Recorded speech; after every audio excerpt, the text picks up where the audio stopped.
Bienvenidos, bienvenidas a un nuevo capítulo de La Pasión Mueve el Mundo.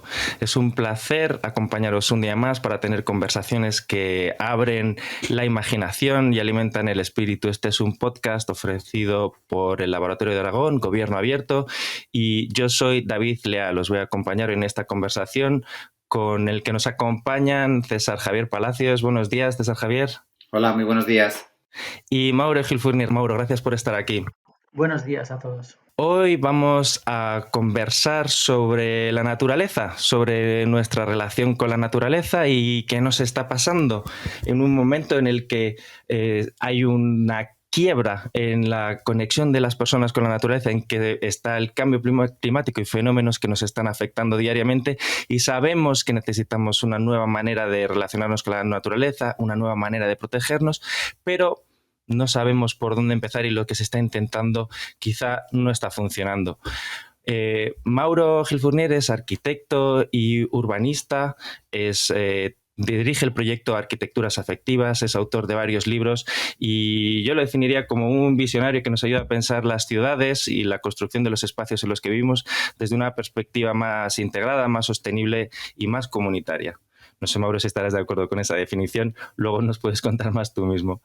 Y César Javier Palacios es un divulgador medioambiental, publica artículos en diferentes plataformas como 20 Minutos, participa en podcasts y programas de radio y presenta un programa de televisión, El Señor de los Bosques, en el que acompaña, a diferentes personas paseando por espacios naturales, y ahí nos enseña una manera distinta de mirar la naturaleza. Así que tenemos una oportunidad muy buena de integrar diferentes perspectivas para replantearnos esa conexión con la naturaleza.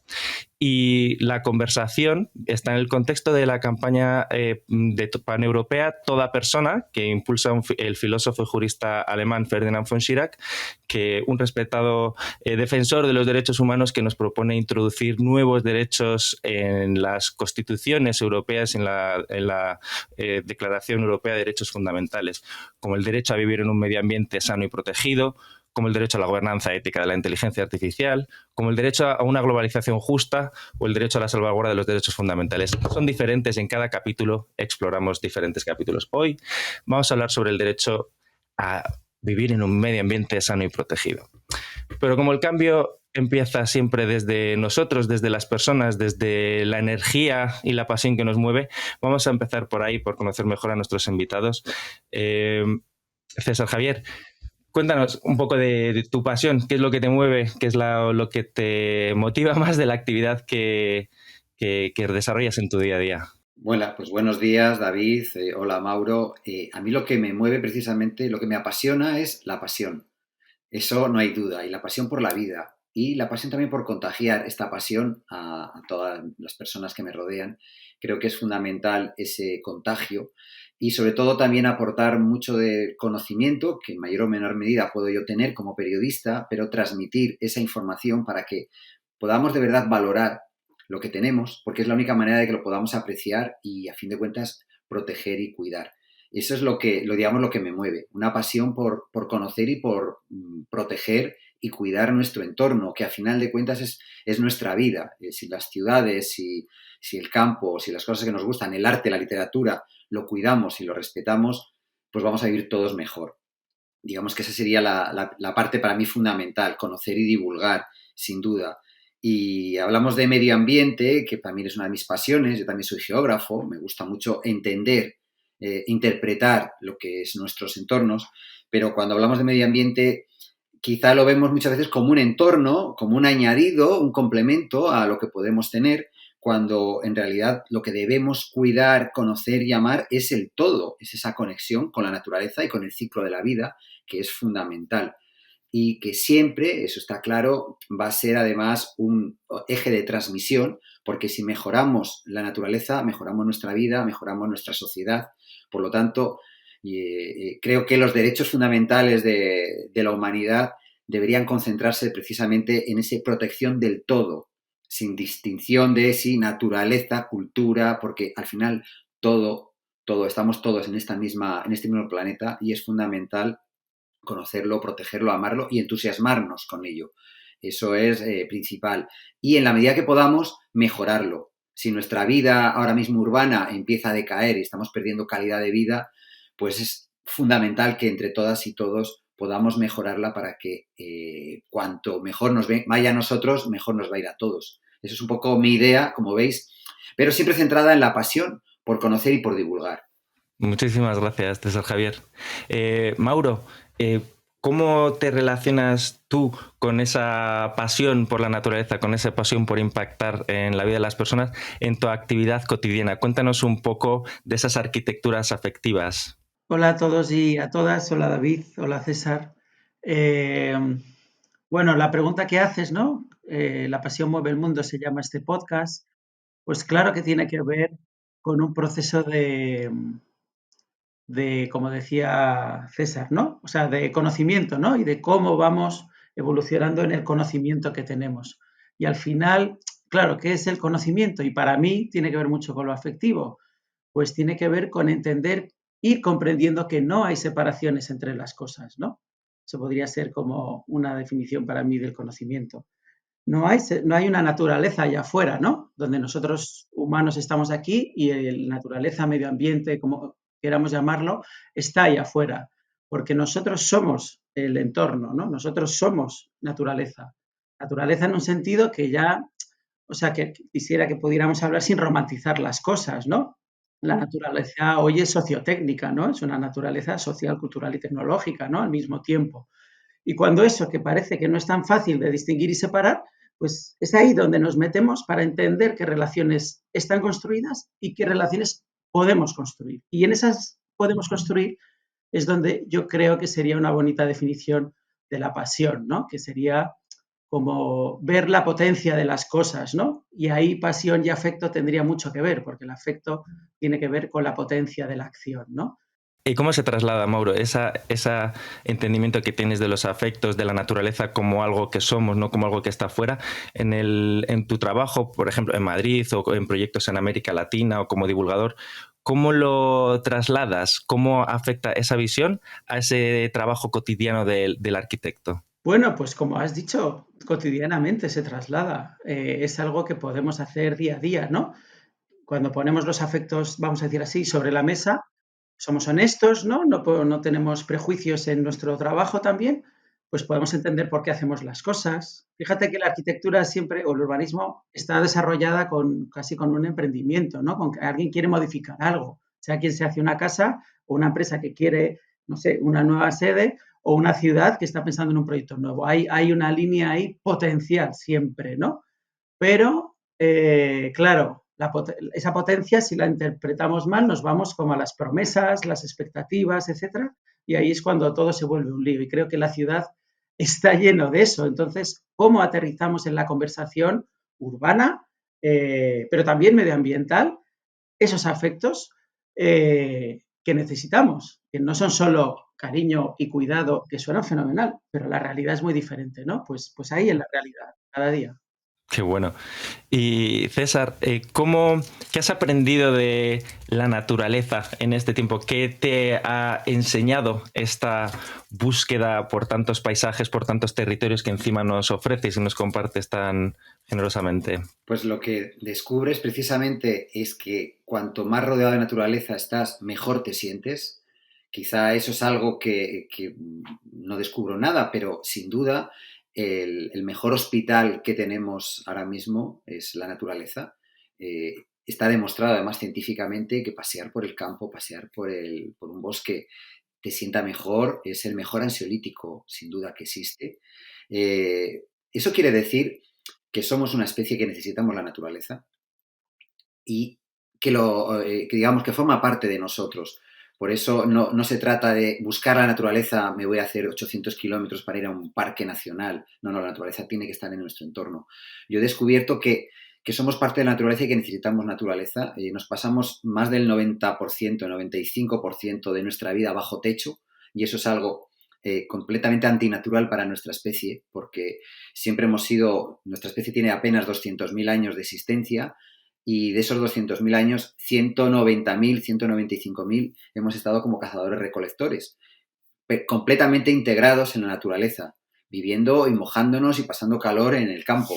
Y es ahora cuando estas ciudades que apenas tienen este modelo de ciudad, apenas tiene 500 años, casi 100 años como mucho, es el que nos está cambiando y tenemos muchos problemas ahora, por ejemplo, déficit de naturaleza, que está detrás de muchas de nuestras depresiones, de nuestras ansiedades, nuestra falta de concentración, de dormir mal. Todo eso estoy viendo que cuanto yo más tiempo estoy en el campo, mejor y más sano estoy, y cuanto más tiempo paso delante de un ordenador metido en casa o en casas donde no veo ni tan siquiera un árbol desde mi ventana, peor estoy.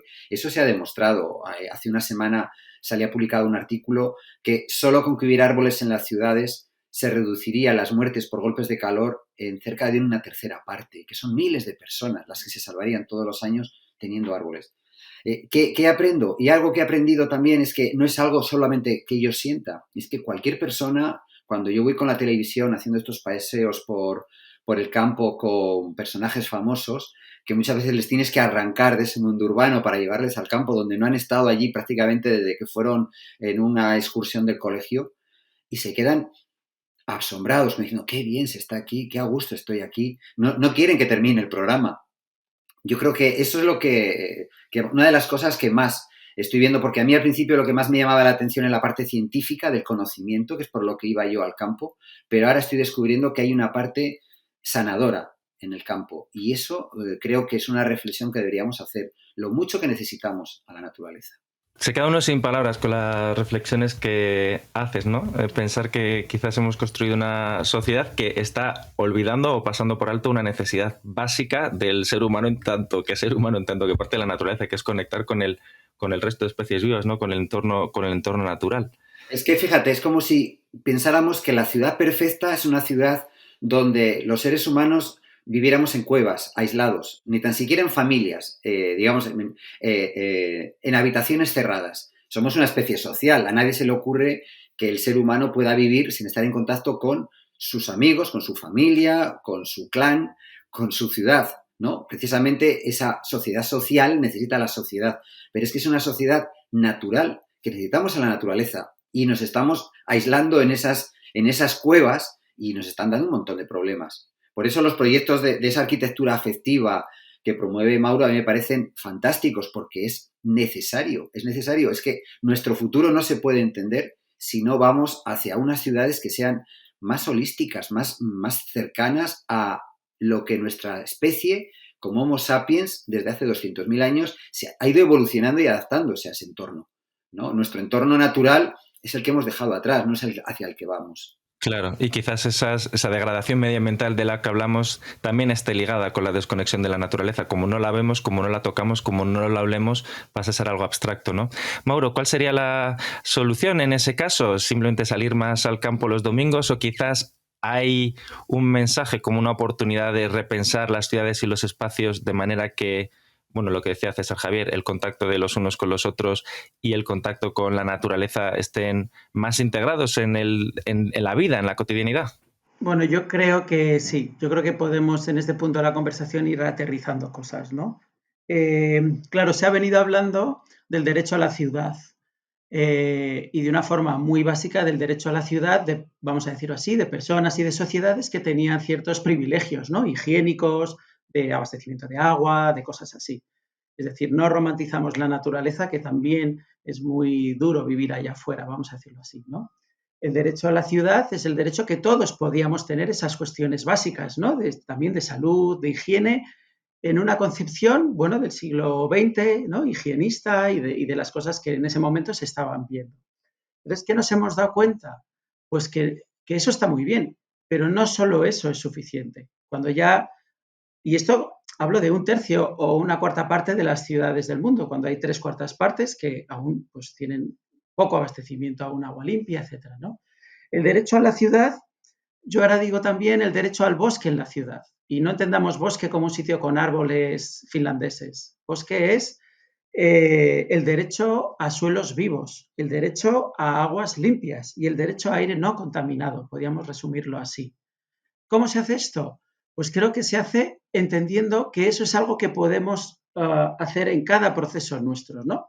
En mi trabajo, o en mi proyecto, en mi empresa, en mi caso como arquitecto urbanista, en cada proyecto como que hago, ¿no? Ya no me vale poder pasar por alto algunas cosas, ¿no?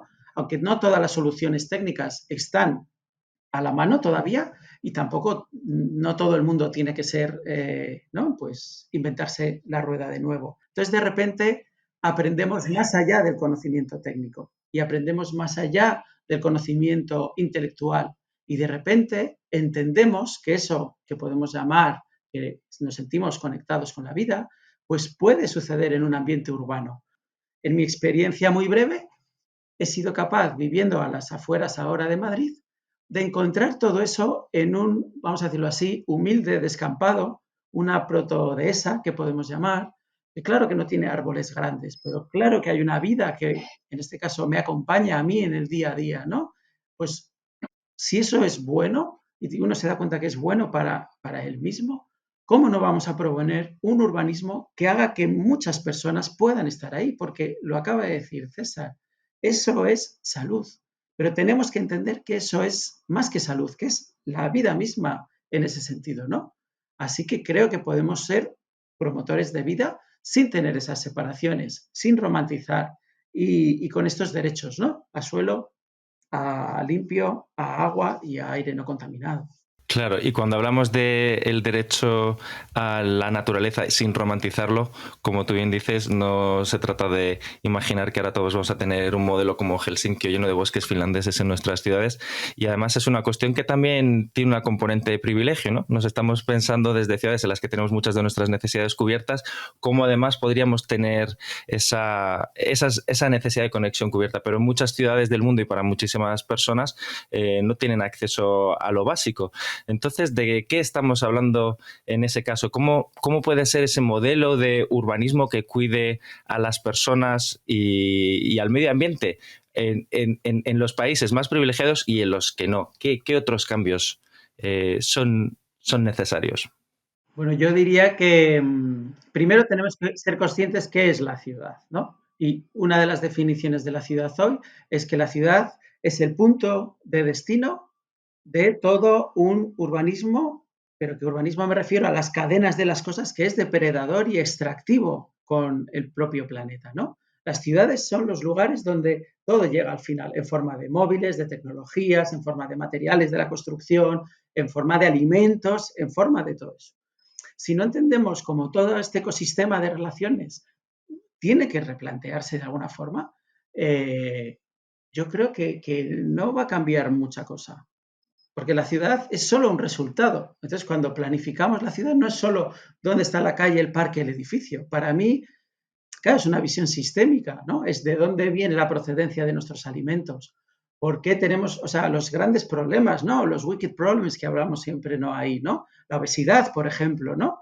Para mí la obesidad, o sea, no es una cuestión individual de personas que no hacen ejercicio o una cuestión solo de salud. Es que la grasa que existe en nuestros cuerpos, la grasa que sobra es la grasa que le sobra a la misma ciudad, localizada en sus almacenes, en sus naves industriales, en sus camiones. Si no tenemos esta visión, no podemos entender que luego, no sé, se tratan los problemas como ahí en el hospital, ¿no? Claro. Es como los suelos, lo mismo otra vez, ¿no? O sea, los suelos tienen, esto César lo sabe mejor que yo, pero su microbiología, ¿no? Su microbiota.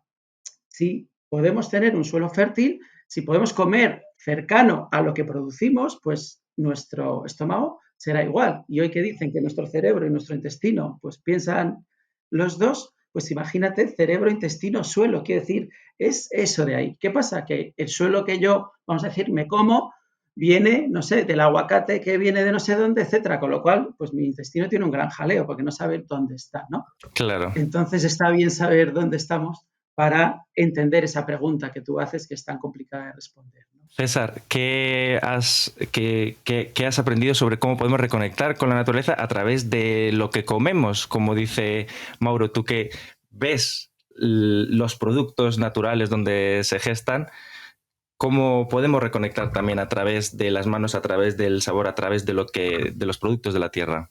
Bueno, yo tengo un programa en Radio 5 todos los domingos donde precisamente se llaman catas de paisaje y catamos los paisajes, los espacios naturales con los 5 sentidos, porque muchas veces hemos olvidado que tenemos 5 sentidos.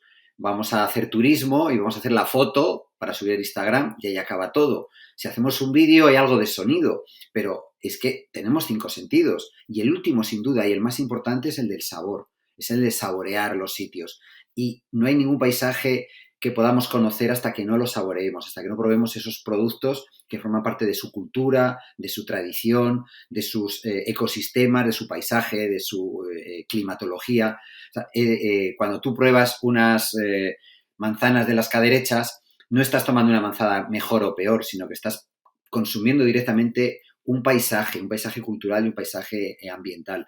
Por eso es fundamental digamos, saborear todo lo que vivimos con los 5 sentidos, ¿no? Y dar tiempo a escuchar, a oler, ¿no? A sentir con las manos. Eso es algo muy, muy importante y lo tenemos cada vez más olvidado. De hecho, la cocina la estamos abandonando, ya todos cocinamos, prácticamente no cocinamos nada, sino que pedimos todo por internet o comemos en restaurantes donde nos están dando ya, porque ya ni tan siquiera los restaurantes cocinan, ahora todo es quinta gama, que viene todo industrial. Estamos viviendo un mundo cada vez más tecnificado, ¿no? Todo viene deslocalizado, pero ojo, esa es la realidad, que eso es lo que a mí me gustaría centrar el tema. Por supuesto, te puedo hablar de 1000 proyectos fantásticos de respeto al entorno, de proyectos de regeneración agrícola, de recuperación del mundo rural. Hay proyectos fantásticos, pero la realidad es que al día 200.000 personas en el mundo cada día se están integrando en las ciudades. Que antes del 2050, 2/3 de la población mundial va a ser urbana. Y que esa población urbana está en unas condiciones infrahumanas. En las ciudades cada vez se vive, digamos, tienes más garantizado lo mínimo, o sea, es muy difícil ahora morir de hambre en las ciudades, o morir de frío en las ciudades, eso es verdad, pero la calidad de esa vida cada vez es peor. Sin duda, se podría vivir antes en el campo con precariedad, a lo mejor con limitaciones de comida, pero la calidad que tenías de vida era infinitamente mayor a la que puedes tener en la ciudad. Esa es la realidad y yo por eso creo que toda esta discusión que estamos haciendo de hacia dónde vamos, tendríamos que intentar que saliese de lo que es ese elitismo de las sociedades más avanzadas como la nuestra y que veamos cómo podemos mejorar también ese urbanismo en el resto del mundo para que no haya estas desigualdades tan tremendas. Estamos hablando, tú dices, no, claro, no podemos tener ciudades como las finlandesas, porque claro, rodeadas de bosques. Y ya es una concepción errónea, porque los bosques de Finlandia son de Finlandia. Nuestros bosques españoles no son los mismos de la cornisa cantábrica que los de Pirineos, que por ejemplo lo que puede ser la Ribera del Duero en Burgos o lo que puede ser un espacio fantástico y cada vez más olvidado que es el altiplano que existe en las comarcas de Granada, de Murcia, de Almería, con una biodiversidad y una cultura tremenda y que nadie conoce, ahí no hay ni turismo, ¿no? Y ahí ahí dices, pero claro, es que no hay árboles, o son árboles no son tan bonitos. Aquí no tenemos hayedos, pero no, la naturaleza tenemos que entenderla cada una en su sitio. Y yo me gustaría hacer esa reflexión, ¿no? De cómo podemos conseguir que la mejora sea urbana y global. Si tenemos un mundo global, tenemos que conseguir esos cambios globales. Pensar que Burgos o que Guadalajara sean unas ciudades fantásticas, las mejores, las 10 mejores, donde mejor se vive del mundo. Sí, y el resto, y los, no sé, el millón más de ciudades que hay, se vive peor. Es que no es una carrera de a ver quién estaba mejor, sino que tendríamos que buscar esa ruptura de ese elitismo que al final tiene una trascendencia un poco casi colonial, ¿no? De, bueno, nosotros vamos a hacer las cosas bien desde aquí arriba, que somos los chachis, y luego ya África, América, ya se irá enganchando o no, ya veremos. No sé si le parece, Mauro, que esto que propongo yo una entelequia. Me parece que es una gran pregunta, pero que es un reto muy difícil, ¿no? Cuando hablas de la mejora urbana y global, porque tenemos que combinar las dos cosas, ¿no? La conexión y la separación. Tenemos que combinar lo situado y la interrelación global que existe, ¿no? Precisamente lo que no podemos son exportar ideas, yo creo, ¿no? De repente Barcelona habla de las superillas y de repente a La Habana también la quiere, ¿no? Y todas las ciudades que tienen manzanas, imagínate toda Sudamérica, ¿no?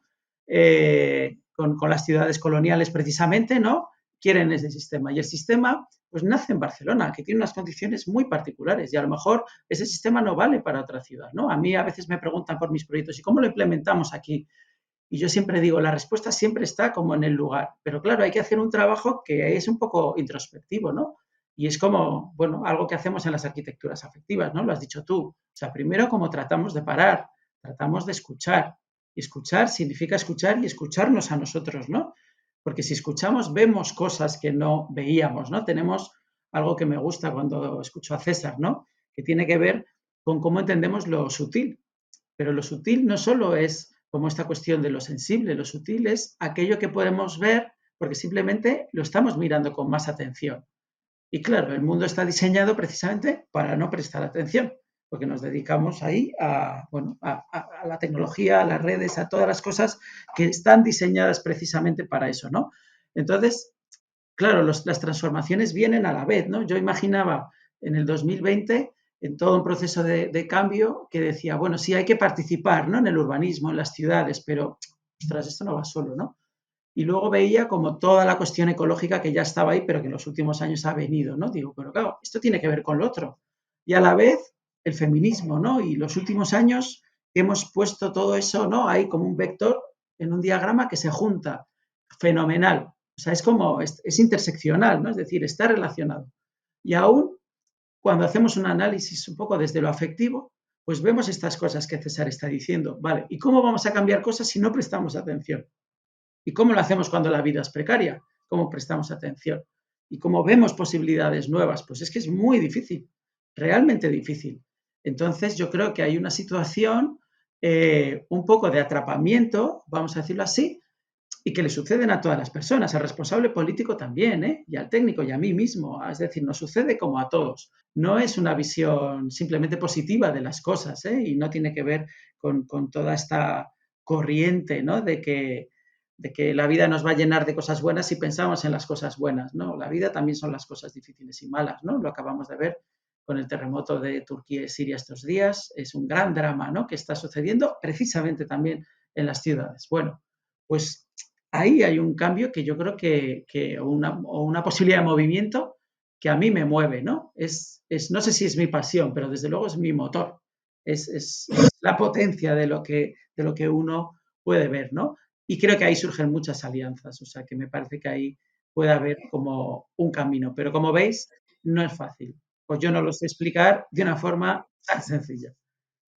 Pues cuando dices que la naturaleza, Mauro, no es, bueno, es una cosa que afecta a la esencia de la vida, una cosa que no es romántica y suave. Ahí está el caso del terremoto de Turquía, pero que en las próximas décadas vamos a ser testigos de muchos más desastres naturales. La naturaleza es la base sobre la que se sustenta la vida y esto es un factor, pues ya lo sabemos, somos perfectamente conscientes de ellos, o creo que cada vez lo somos más, de que nuestra propia supervivencia depende de eso, y quizás no hemos aprendido a relacionarnos con el medio que nos rodea, con el resto de especies vivas, con el planeta de una manera no explotadora, de una manera que permita que la vida se regenere, que una manera que podamos vivir sin hacer daño, sin causar un daño irreversible que acabe dañándonos a nosotros.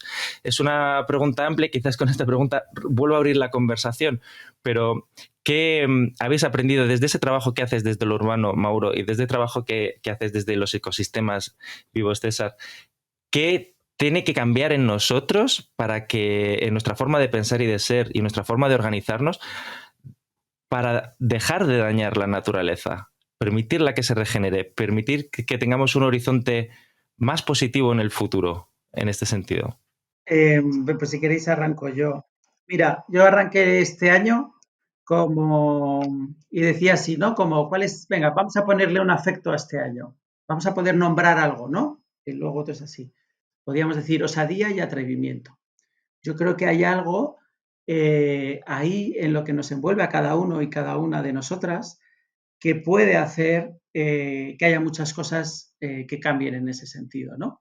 Yo creo que tenemos esos retos delante, no son fáciles, pero creo que muchas veces reprimimos lo que sentimos y realmente podemos entender que una sociedad atrevida, una ciudad atrevida, es un gran motor de cambio. yo creo que lo hemos podido ver en determinados momentos.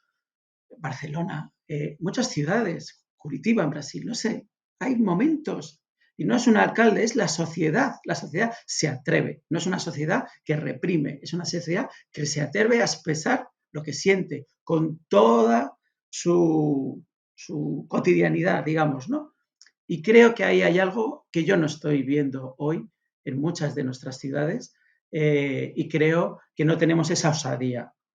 Y osados, el otro día me tocaba hablar en unas jornadas del Bosque Metropolitano, ¿no? Un proyecto que necesita en Madrid, no sé, 10, 20, 30 años. Y entonces puse el ejemplo de Francis Hallé, que tiene ese proyecto para un bosque primario en Europa Occidental. Y es un proyecto a 1000 años. Y dice, necesitamos un bosque primario en Europa y podemos hacerlo. Y necesitamos esos 1000 años, ¿no? Y dice, son 25 grupos o equipos de trabajo durante esos 1000 años. Es decir, alguien es capaz de pensar y de imaginar que eso es posible. Y yo decía, Francis Hallé es osado. Aparte que sea biólogo y que sepa, es osado. Y es osado en la belleza, porque cree que eso podría recuperarse, ¿no? Creo que podemos alinearnos con esa osadía, con ese atrevimiento en cosas también muy cotidianas para una, ¿no? En nuestros colegios de nuestros hijos, en nuestros trabajos, en nuestros lugares. Hagamos que la vida sea una vida con todo. Me encanta lo que ha dicho César. El derecho ya ni siquiera es al suelo, al agua, al aire o todos los queráis, es el derecho al todo, porque es muy difícil poder uh, percibirlo. Digo, uno, no sé, hay niños que tendrán la suerte de poder percibirlo, jóvenes, ¿no? Pero yo lo voy a decir así, es honestamente, como me ha costado tiempo entender y comprender, más allá de las palabras, ese derecho al todo. Pues claro que quiero que haya más personas ahí, ¿no? Claro que las ciudades quiero que nos lo expliquen, que una oficina de una arquitectura que nos haga ver ese tipo de cosas, ¿no? Y creo que es como importante y trataría de dejarlo así, ¿no? Si tenemos atrevimiento con todas las cosas que hemos dicho, creo que todos podemos ser osados y creo que el mundo, bueno, iría mejor, desde luego. Osadía, atrevimiento, expresar lo que llevamos dentro, pensar en una escala temporal mucho más larga, a un milenio vista. Muchas gracias por esas claves. César Javier, ¿qué nos dirías que puede cambiar que tiene que cambiar en esa relación nuestra con la naturaleza para dejar de dañarla, para tener otro tipo de relación? Yo lo resumiría en reconectar. Tenemos que volver a reconectar con la naturaleza. Es algo tan fundamental que si no lo hacemos, nuestra vida va a ser cada vez peor. De hecho, los pediatras ya están recomendando en España, digamos, en lugar de estar proponiendo medicinas, están diciendo que los niños lo que tienen que hacer es consumir naturaleza, ¿no? Eso es lo que están haciendo ya los pediatras en España. Creo que la ciudad y el mundo urbano en el que vivimos está desarrollando una gran estafa.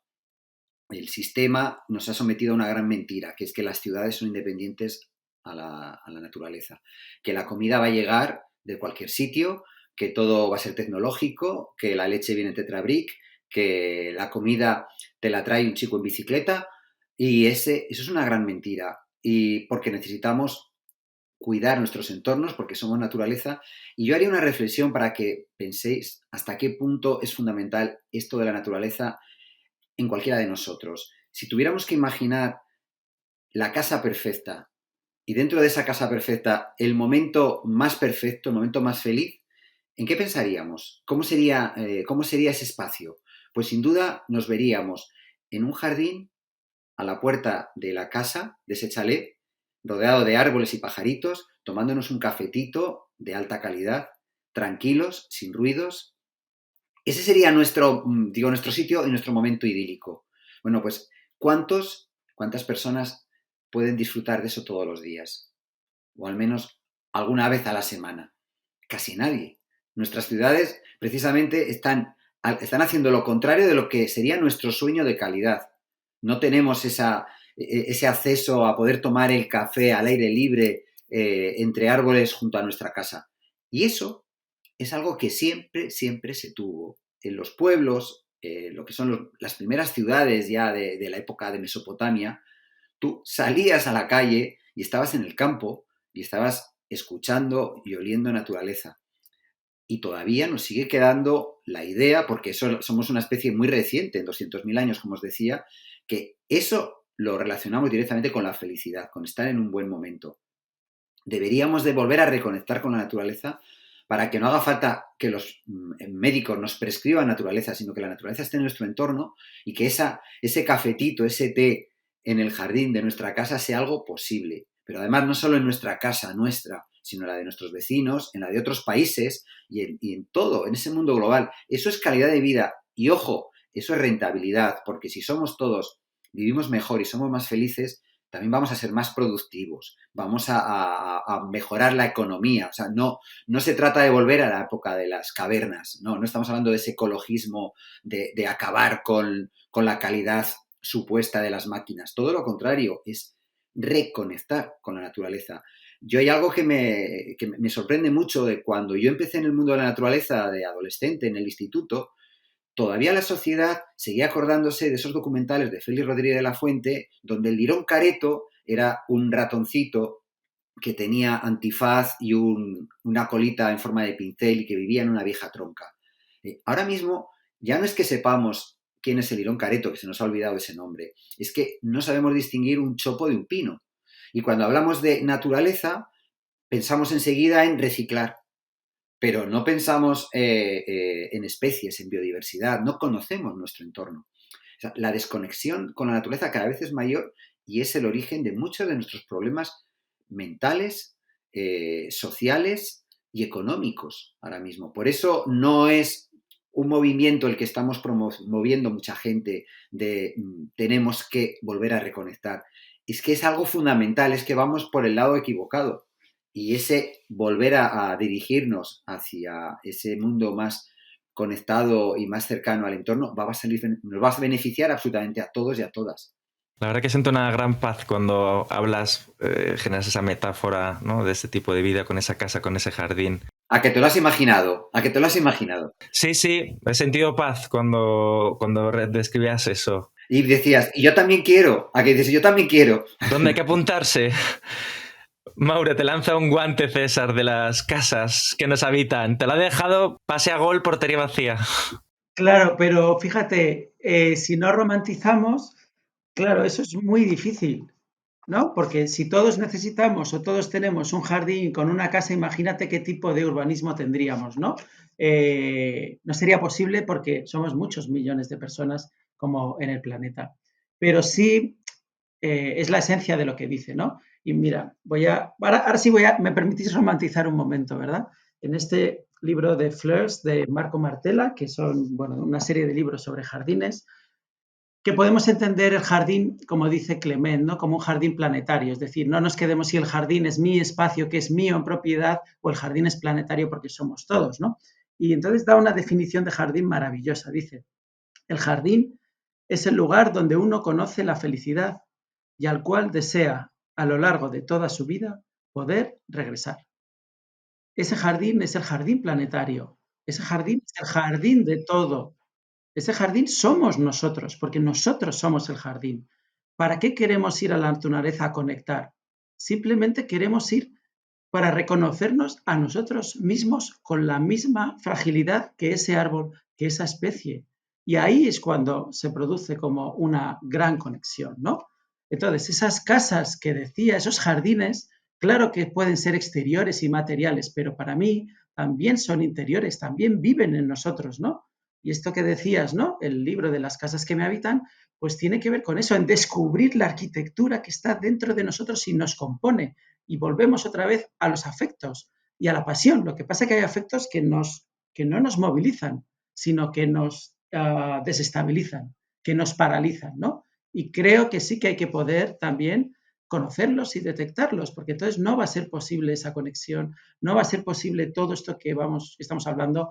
Será muy difícil llegar al derecho al medio ambiente que has mencionado al principio, ¿no?, de este hombre y todo esto que se está constituyendo, y seguirá siendo muy difícil. Entonces yo creo que ahí, bueno, pues las batallas son múltiples, ¿no? La educación, por supuesto, y la educación ambiental y todo ese proceso, la cuestión legal. Bueno, los derechos lo que dicen es pongamos sobre la mesa todo esto, ¿no? El derecho jurídico de los no humanos, ¿no?, que vuelve a ser otra forma de relacionarnos con nosotros, es decir, el derecho al todo, como insinuaba César, y que me parece como fundamental. Y esos jardines no son solo espacios, son esos momentos que componemos. que tienen un clima, tienen un suelo, tienen un alimento, tienen una compañía, tienen una sombra de una hoja, ¿no?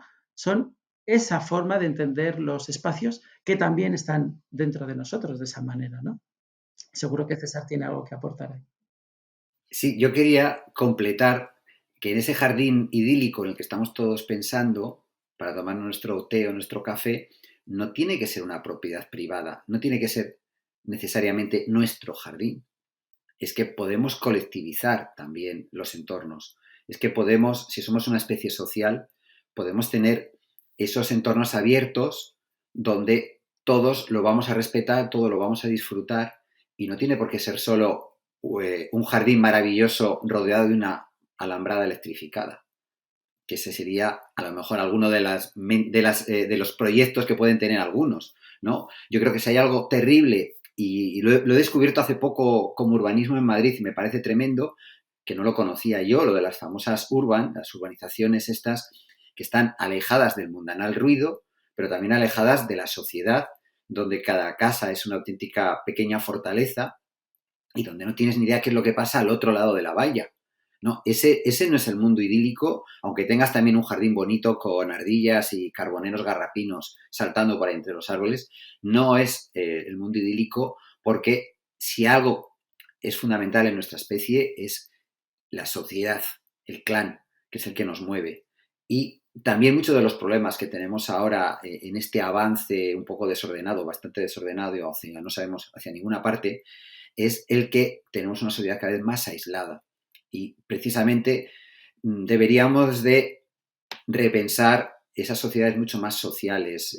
Hay un ecólogo urbanista fantástico, que seguro que lo conoce, Mauro, que es Salvador Rueda, que es precisamente el que ha trabajado todo el tema de las supermanzanas en Barcelona y que está viendo precisamente eso, el que la ecología también existe en el urbanismo y que todo son células interrelacionadas. En nuestro cuerpo humano no hay células que estén aisladas, ¿no? Pues en la sociedad y en las ciudades también tendríamos que buscar esa complejidad y ese nexo de unión entre todas y todos. Y ese jardín maravilloso y esos parques yo los concibo como públicos, sin duda. Veo una conexión más entre las cosas que habéis mencionado. Hablabas, Mauro, de ese jardín planetario, pero como una metáfora también del jardín interior, ¿no? De ese jardín de los afectos. Y decías, César, al principio que el deterioro del medio ambiente y la desconexión también de la naturaleza está ligado al deterioro en la salud mental, la epidemia de salud mental que probablemente se está gestando. Quizás el deterioro de la naturaleza ahí afuera es un espejo, un reflejo, una expresión y un síntoma del deterioro interno que tenemos. Pues ¿cómo estamos? Preguntémoslo abiertamente. ¿Cómo estamos como sociedad? ¿Cómo estamos las personas? ¿Estamos en equilibrio internamente los unos con los otros? Vivimos en sociedades, en nuestro caso, materialmente abundantes, capaces de producir muchos bienes, desigualmente distribuidos, pero ciertamente eficiente la producción de bienes. Ha cumplido su promesa de que las personas estemos mejor y mientras tanto producimos más y más y vemos que se deteriora y se pierde la vida en otras especies en el planeta, se dañan los ríos, se dañan las montañas y eso es una expresión de lo que tenemos en el corazón, ¿no? ¿Cómo, es un jardín lo que tenemos dentro o es una selva salvaje, desconocida, inexplorada? ¿No son nuestros propios afectos, nuestras propias pasiones y temores quizás el lugar por donde empezar a practicar la ecología de la mente, ecología del corazón? Como hablamos al principio de los derechos, la ONU ha reconocido este año el derecho a la protección medioambiental. Bueno, ha hecho una declaración, no se ha constituido como un derecho legalmente efectivo. ¿Puede hacerse ese derecho efectivo mientras no cambiemos las personas? ¿Puede hacerse simplemente a través de una serie de regulaciones y leyes y derechos que considero que serían muy importantes? En Murcia, el Mar Menor se ha constituido como una personalidad jurídica que tiene posesión derechos reconocidos y que pueden hacerse valer frente a la justicia. Pero quizás, según nos dirigimos al final de la conversación con esta digresión que hago, es esa ecología interior, ese cambio interior que para ese cambio en la relación con la naturaleza no sé si se puede desligar de un cambio de lo que somos. Yo en mi caso Mi reflexión es que ahora mismo no hay mayor riqueza que el tiempo. Eso también lo he aprendido en los últimos años. Y si hay algo también que está relacionado con el tiempo es que ya no tenemos tiempo para perder el tiempo disfrutando del tiempo. Cuando vas al campo, cuando paseas, si hay algo que ocurre es que el reloj se para. Es que ya no te entran prisas. Es que te pones a caminar o te pones a hablar, charlar con alguien en ese paseo y en ese momento te encuentras no con el silencio, que en la naturaleza el silencio no existe porque hay ruidos de pájaros, de aire, de agua, ¿no? Sino que te encuentras con la serenidad. Y ahora mismo nuestra sociedad es una sociedad absolutamente disparatada, en nada serena, que no tiene tiempo para reflexionar, donde lo urgente ha sustituido a lo importante. Y yo creo que si algo deberíamos aprender y deberíamos intentar es buscar ese tiempo para nosotros, para reconectar de nuevo con la naturaleza y con nuestra naturaleza, como bien estabais diciendo vosotros, porque si no, pues al final estamos haciendo una carrera disparatada de consumir, de ir deprisa y corriendo, y lo único que nos está aportando esto es unas enfermedades mentales y enfermedades también físicas, porque los problemas que ahora mismo de obesidad vienen también directamente de esa desconexión con la naturaleza. No caminamos, no hablamos, no conocemos, no compartimos. Todo es un mundo cada vez más individual y cada vez más artificial. Por eso yo sí que volvería a eso, que necesitamos tiempo para perder el tiempo, para reflexionar, para hablar con los amigos. No hay tiempo mejor perdido que el de una conversación, el de una charla como la que tenemos ahora entre nosotros y como la que podemos tener con nosotros mismos dando un paseo, aunque sea por la noche, aunque sea buscando ese bosque invisible que es el que vive en las ciudades y que no hacemos nada de caso, pero que tenemos un bosque en las ciudades, que son todos esos árboles que están plantados en los alcorques, en las avenidas. Bueno, necesitamos volver a salir de las casas. Mauro está especializado en hacer casas bonitas, pero yo creo que tenemos que salir de las casas. Antes se vivía poco en las casas, se vivía en la calle. Ahora nos estamos todos refugiando en interiores y yo creo que si algo debemos hacer es salir fuera y volver a compartir. Compartir experiencias, pasiones y afectos. Eso yo creo que sería lo más importante. Y cada vez que salimos fuera de nuestra ciudad, de nuestra casa, estamos conectando con la naturaleza, hasta en la calle. Dentro de la casa existe una naturaleza, pero muchas veces una naturaleza de plantas de plástico, si me perdonáis la expresión. Mencionabas los silencios y los sonidos de la naturaleza y la oportunidad de pararse a escuchar, ¿no? Quizás sea otra conclusión, otro punto de encuentro, la escucha, parar a escucharse a sí mismo, todo lo que nos pasa, todo va muy rápido, a escucharnos los unos a los otros, ¿no? Esos tiempos de encuentro, casi no tenemos tiempo ni para saber qué les sucede a las personas más queridas y más cercanas a nosotros y a veces estamos prestando atención a flujos enormes de información o mensajes de streamers o de gente que no nos saludarían por la calle porque no nos conocen. Y escuchar también a esa naturaleza, ese entorno que nos rodea, pararse a mirarlo, a disfrutarlo también, ¿no? Una conclusión final, alguna inspiración, algún regalo que os llevéis de esta conversación. Un minutito de cierre de conversación. ¿Qué os lleváis? Bueno, es que estás poniendo palabras a mi propio proceso, ¿no? Como arquitecto que ¿no? construye materialmente las cosas, entender esa relación que es como un vaso comunicante que es, ¿no? Que es total, es constante, ¿no? Eh, ahora mismo, bueno, por eso abrí una formación que se llama precisamente así, ecologías afectivas, ¿no? Y tiene que ver en entender las relaciones que nos componen para entender las relaciones que componemos con el mundo, ¿no? Y claro que muchas veces se parten de los temores, ¿no? Porque a veces es, bueno, es difícil aceptarse a uno mismo, es difícil, ¿no? Entender cómo, para qué uno está aquí. Quiero decir, hay toda una ecología afectiva de lo que sucede ahí.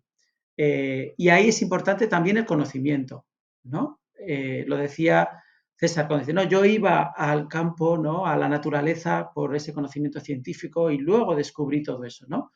Entonces, pues es importante leer que Spinoza en el siglo XV nos decía a todos, ¿no? Nadie sabe de lo que un cuerpo es capaz, ¿no? Es decir, la potencia de lo que somos capaces de hacer. Y no lo sabemos porque no investigamos mucho en eso. algunas personas lo hacen y claro que se desarrollan potencias increíbles y a veces nos asombramos de lo que, ¿no?, un hombre, una mujer, una sociedad, ¿no?, es capaz de hacer. Entonces yo creo que sí está relacionado y en mi camino, al final, profesional, pero también en mi camino de vida, pues creo que eso se puede apoyar. Muchas gracias, Mauro. César. Pues yo lo que me llevo de esta charla tan interesante es que a esa pasión que yo creo que hay que ponerle a todo en la vida, también hay que sumar la reflexión y algo que me parece muy interesante que aporta Mauro es el afecto. Quizá también es otra de nuestras graves crisis, las que tenemos ahora, la falta de afecto.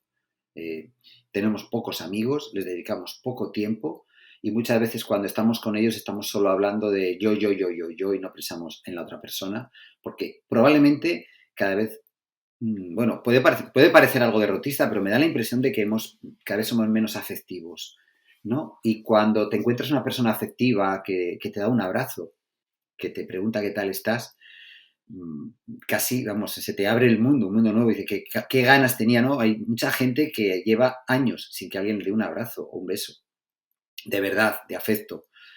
Y ese afecto sí que tiene también que mover nuestra vida y el afecto siempre tiene que ir de nosotros hacia afuera. Es cierto que tiene que haber una afección hacia nosotros, el afecto, el amor, digamos, el cuidarnos a nosotros mismos es fundamental. Claro, no podemos cuidar a los demás si no nos cuidamos a nosotros. Pero pensar en nuestra relación con los entornos a través de la afección, del afecto y de la pasión, yo creo que es algo fundamental y que si lo logramos, desde luego vamos a mejorar muchísimo en nuestra vida y nuestro futuro va a ser mucho mejor, más afectivo, más pasional, más bonito y más natural. Muchísimas gracias, César. Pues me gustaría sumarme a ese que me llevo yo de la conversación.